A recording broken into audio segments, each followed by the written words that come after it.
Good morning student. आज हम पढ़ेंगे बहुफेज विद्युत प्रणाली।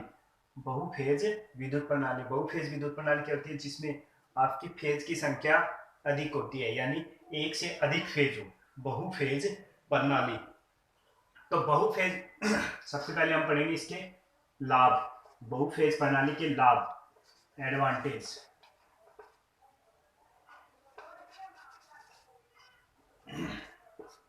तो सबसे पहले सिंगल फेज अल्टरनेटर की अपेक्षा दो फेज अल्टरनेटर का जो आपका वोल्टेज का मान होगा वो क्या है? सिंगल फेज की अपेक्षा √2 गुणा अधिक होगा। इसी प्रकार थ्री फेज अल्टरनेटर का मान सिंगल फेज अल्टरनेटर की अपेक्षा √3 गुणा अधिक होगा। ये बात आपसे पूछ सकते हैं स्टूडेंट कि सिंगल फेज के अल्टरनेटर का मान इतना है तो टू फेज का कितना होगा और थ्री फेज का कितना होता है। तो सिंगल फेज अल्टरनेटर को हम √2 से गुणा कर देंगे तो आपका टू फेज अल्टरनेटर का मान आ जाएगा। और अगर थ्री फेज का ज्ञात करना हो तो सिंगल फेज गुणा √3 से हम गुणा कर देंगे तो वो आपका आ जाएगा थ्री फेज अल्टरनेटर का मान। ठीक है। Second point student, single phase motor द्वारा उत्पन्न टॉर्क पल्सेटिंग प्रकार का होता है और थ्री फेज मोटर के द्वारा उत्पन्न टॉर्क स्मूथ होता है। स्मूथ पल्सेटिंग, आप देखो स्मूथ क्या होता है? जो आसानी से चले यानी कम आवाज करे, वो होता है आपका स्मूथ। और पल्सेटिंग प्रकार आपकी वेव फॉर्म को ऐसे चलती है, उसको हम कहते हैं पल्सेटिंग। ठीक है, जिसमें ज्यादा आवाज है। नेक्स्ट, सिंगल फेज मोटर की दक्षता बहुफेज मोटर की अपेक्षा बहुत कम होती है। और थ्री फेज मोटर को हम अधिक हॉर्स पावर की भी बना सकते हैं। बहुफेज अल्टरनेटर को आसानी से तुल्यकालिक कर समांतर क्रम में चलाया जा सकता है। थ्री फेज लाइन में लाइट एंड फैन तथा पावर के लिए एक साइड लाइन दे सकते हैं। थ्री फेज लाइन है यानी आपकी थ्री फेज लाइन है, उसमें आपकी लाइट और फैन तथा थ्री फेज लोड के लिए एक ही लाइन काफी है। अगर हम बात करें सिंगल फेज की तो उसके लिए आपको सिंगल फेज के लिए लाइट एंड फैन के लिए अलग से लाइन देनी होगी और थ्री फेज लोड के लिए अलग से लाइन देनी होगी। तो अब पढ़ेंगे हम स्टूडेंट इसके एडवांटेज में इतना ही। बहुफेज प्रणाली में हम सबसे पहले पढ़ेंगे दो फेज विद्युत प्रणाली।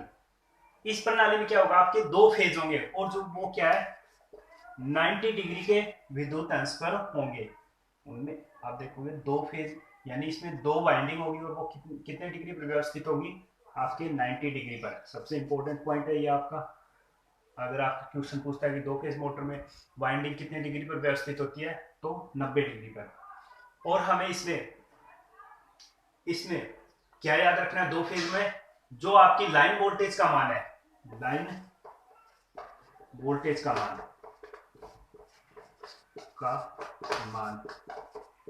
फेज वोल्टेज का √2 गुणा होता है।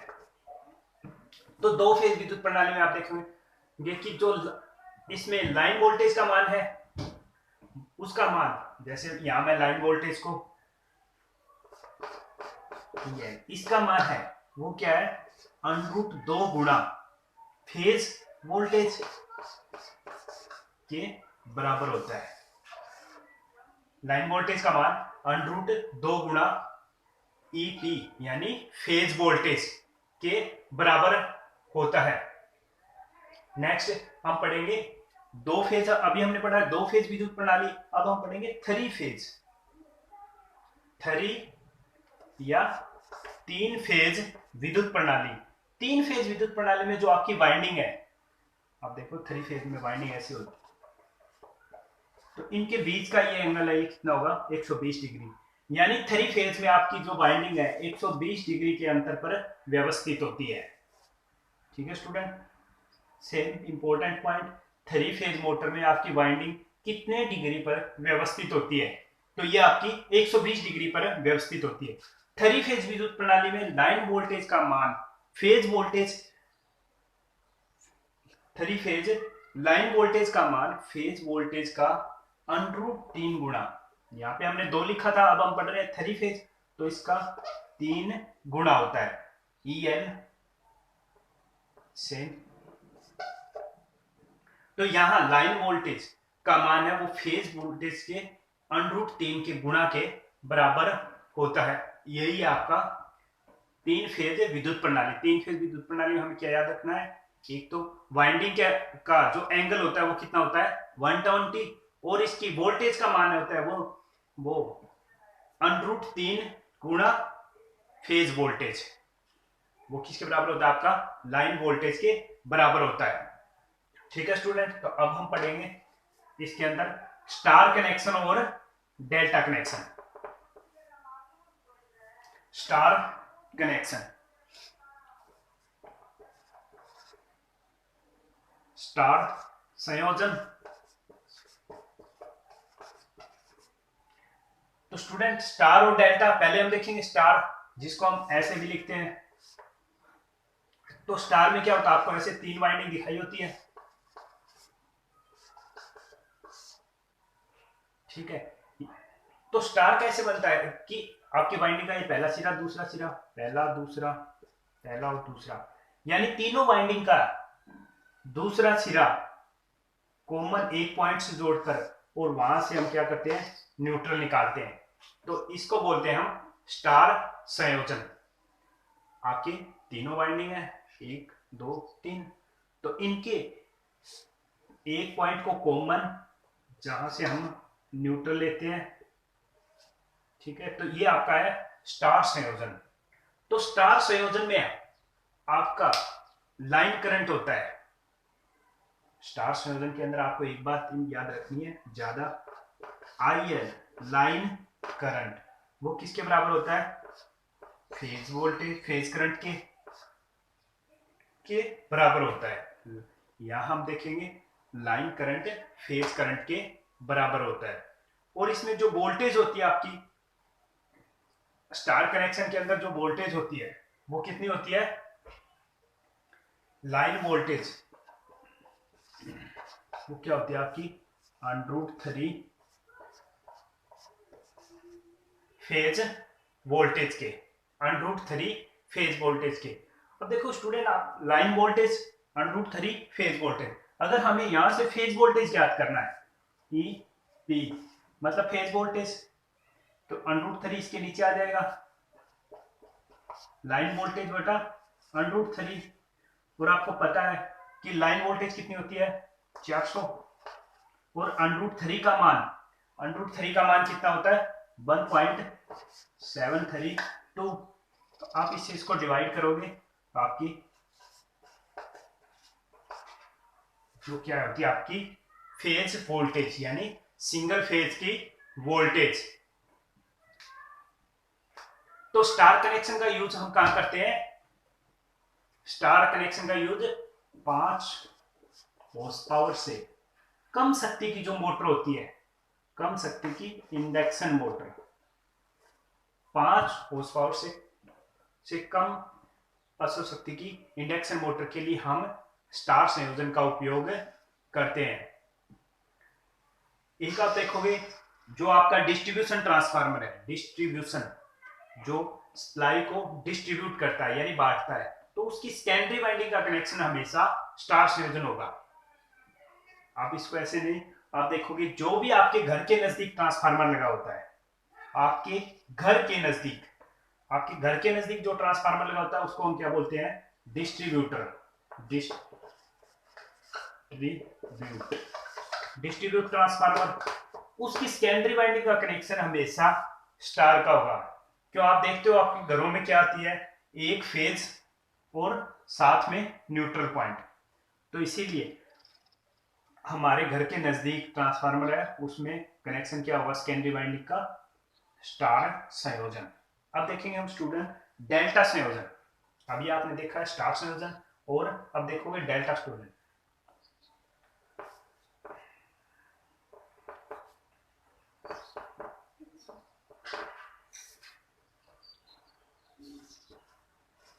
डेल्टा संयोजन। तो डेल्टा संयोजन क्या होता है, आपकी ये 3 वाइंडिंग होती है, ऐसे कनेक्ट होती है डेल्टा की तरह, इसको ऐसे लिखते हैं डेल्टा, 1 2 1 2 1 2। तो इसमें आपकी ये यहां से एक फेज आएगा, यहां से दूसरा फेज और यहां से तीसरा फेज। तो इसमें आपका कोई भी न्यूट्रल पॉइंट नहीं होता है। डेल्टा संयोजन में आपका कोई भी न्यूट्रल पॉइंट नहीं होता है। इसलिए अभी हमने देखा था स्टार संयोजन में, मैं आपको बता रहा था कि डिस्ट्रीब्यूशन ट्रांसफार्मर की सेकेंडरी वाइंडिंग का कनेक्शन स्टार संयोजन होता है। तो आप बोल सकते हो कि डेल्टा संयोजन क्यों नहीं होता। तो डेल्टा संयोजन इसलिए नहीं होता क्योंकि डेल्टा संयोजन के अंदर न्यूट्रल पॉइंट नहीं होता है। और जो घरों में हमारे घरों में जो सप्लाई आती है उसमें मोस्टली फेज और न्यूट्रल होता है। सिंगल फेज सप्लाई होती है तो इसमें एक फेज और न्यूट्रल होता है। तो ये होता है आपका। तो अब आप देखो डेल्टा कनेक्शन। डेल्टा कनेक्शन क्या, आपके पहली वाइंडिंग का दूसरा सिरा और दूसरी वाइंडिंग का पहला सिरा जुड़ा होता है। इसी प्रकार इसका दूसरा और इसका पहला सिरा, तो यहां से हम ये इसके फेज होते हैं आर वाई बी। ठीक है। तो डेल्टा संयोजन में आप क्या देखोगे, जो आपकी वोल्टेज है, लाइन वोल्टेज है, वो किसके बराबर है, फेज वोल्टेज के। डेल्टा संयोजन में क्या आपकी लाइन वोल्टेज है फेज वोल्टेज के बराबर है। जैसे और यहां पे जो लाइन करंट है, लाइन करंट है वो क्या होता है आपका √3 फेज करंट के बराबर होता है। ठीक है स्टूडेंट। तो हम यहां से आपने देखा स्टार संयोजन का उपयोग कम हॉर्स पावर की मोटर के लिए करते थे, तो डेल्टा संयोजन का उपयोग अधिक हॉर्स पावर की मोटर के लिए हमें इसका उपयोग करते हैं। नेक्स्ट हम देखेंगे स्टार संयोजन और डेल्टा संयोजन में डिफरेंस। स्टार संयोजन और डेल्टा संयोजन में अंतर। स्टार संयोजन और डेल्टा संयोजन में अंतर। स्टार संयोजन में आपने देखा था लाइन करंट किसके बराबर होता है, फेज करंट के। अगर स्टूडेंट आपको ये पॉइंट याद है तो आप अपने पेपर में एक क्वेश्चन आराम से सोल्व कर सकते हो। अब देखोगे यहाँ पे ये है, तो यहाँ देखोगे आप IL क्या आ जाएगा √3 IP। अगर यहाँ पे लाइन और फेज करंट बराबर है तो यहां आप देखोगे जो लाइन वोल्टेज है, लाइन वोल्टेज वो किसकी होगी √3 फेज वोल्टेज। यहां देखा आपने √3 ऊपर आ गया, तो यहां पे आप देखोगे कि जो आपकी लाइन वोल्टेज है वो किसके बराबर होगी, फेज वोल्टेज के। ज्यादा कुछ नहीं स्टूडेंट, आपका इस चैप्टर में से मोस्टली 90% क्वेश्चन इसी टॉपिक में से आता है। स्टार संयोजन में लाइन धारा का मान कितना होता है, फेज धारा के बराबर। लाइन वोल्टेज का मान कितना होता है √3 फेज वोल्टेज। ठीक है, √3 फेज वोल्टेज। इसी हिसाब से आप डेल्टा में पूछे, लाइन वोल्टेज √3 फेज वोल्टेज के इक्वल, और लाइन और फेज वोल्टेज दोनों बराबर होती है। लाइन धारा का मान √3 फेज धारा और लाइन वोल्टेज बराबर है फेज वोल्टेज के। ठीक है स्टूडेंट। तो आपका जो स्टार संयोजन है इसमें न्यूट्रल पॉइंट उपस्थित होता है। स्टार संयोजन में न्यूट्रल पॉइंट होता है जो हमने अभी देखा है। तो इसमें आप देखोगे कौन कौन से लोड कनेक्ट कर सकते हैं हम, लाइट और फैन और power load. Power load. Delta संयोजन में कोई न्यूट्रल पॉइंट नहीं होता, तो ये इसमें सिर्फ कौन सा होता है आपका पावर लोड। डेल्टा संयोजन में हम सिर्फ केवल 3 फेज पावर लोड ही कनेक्ट कर सकते हैं। स्टार संयोजन के अंदर आपकी क्या होती है, ब्रेक डाउन की संभावना अधिक होती है, ब्रेक डाउन की संभावना अधिक होती है, और डेल्टा संयोजन में ब्रेकडाउन की संभावना कम होती है। स्टार और डेल्टा संयोजन में जो आपकी पावर होती है P बराबर √3